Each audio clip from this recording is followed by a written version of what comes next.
চিতাবাঘের আতঙ্ক ধূপগুড়ির গধায়ারকুটি গ্রাম পঞ্চায়েতের দক্ষিণ ঝাড়ালতা গ্রামে। খবর পেয়ে ঘটনাস্থলে রাতেই টহলদারি চালানো বন দপ্তরের বিনাগুড়ি ওয়াইল্ড লাইফের বনকর্মীরা। স্থানীয় সহদেব বৈদ নামের এক ব্যক্তির দাবি, তিনি ভুট্টা খেতে জল দিতে গিয়ে সন্ধ্যা নামে সেই সময় ফাঁকা জায়গায় লাইট জ্বালাতেই অজানা এক জন্তুর চোখ জ্বলে ওঠে, আর তা দেখে ভয়ে বাড়িতে ছুটে আসেন তিনি। এই খবর চাউর হতেই এলাকায় আতঙ্কের পরিবেশ সৃষ্টি হয়।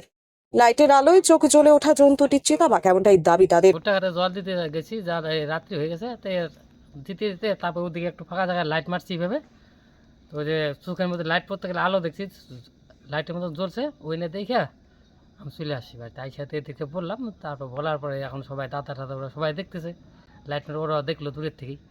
বাঘেরই ভয়টা পাচ্ছে, কারণ কিছুদিন আগে এখানটা বাইরে হয়েছে, কয়েকদিন আগে ওইখানে আসছিল ফরেস্ট ডিপার্টমেন্টের লোক আছে, করছে। ভাবছি যে ওইখান থেকে আবার যদি সরে আসে, আর এইখানটা আছে পুরা, এই মাঠটা হচ্ছে ঘিয়া পড়ি, ফরেস্টের থেকেও বেশি ফরেস্টের মতন হয়ে আছে। ওই লাইট এভাবে মারছি না, ওই লাইটটা মারার পরে দেখে আমি দৌড়ে চলে আসছি। তখন ওই দুইটা চোখ যে লাইটের আলো পড়ছে, পড়াতে জ্বললে উঠছে দুইটা চোখ, ওইটা দেখে আমি চলে আসছি। মানে এইখানে আমার দাদা সন্ধ্যার দিকে ওইখানে ঘুরতে গেছে ভুট্টা খেতে। ওইখানে তখন মানে আচরণক বাঘ আর মানে একটা বাচ্চা সঙ্গে ছিল। এইখানে আসছে, ও তো দেখে মানে তাড়াহুড়া করে আসে আমাদের সামনে যে মন্দির ছিল ওইখানে এসে লুকাই পড়ছে। আমরা তো 6-7 জন দেখছি। এটা দক্ষিণ ঝাড়ালতা গ্রাম। সামনে যে আমাদের গিদুলপাড়া হাই স্কুল আছে, ওইখানে 14 দিন আগে দেখা গেছে। ওই পাশের লোক দেখছে, আমরা খালি শুনছি, কিন্তু কোনো ফরেস্ট ডিপার্টমেন্টকে মানে বলে নাই। সেই জন্য ওরা বলছে যদি বলে তাহলে যদি আমাদের সিম গাছ যদি ভাঙিয়ে ঠেঙে দেয়, সেই জন্য আর বলে নাই। কিন্তু আমার কাকাতো ভাই কালকে দেখছে, প্লাস আজকেও দেখছে। পরে ঘটনার বিষয়ে পুলিশ এবং বন দপ্তরকে খবর দেওয়া হলে ঘটনাস্থলে যায় ডাকিমারি ফাঁড়ির পুলিশ ও বন দপ্তরের বিনাগুড়ি ওয়াইল্ড লাইফের বনকর্মীরা। খুব ভয় আতঙ্ক করতে থাকবো, এখানে বাঘের ভয়।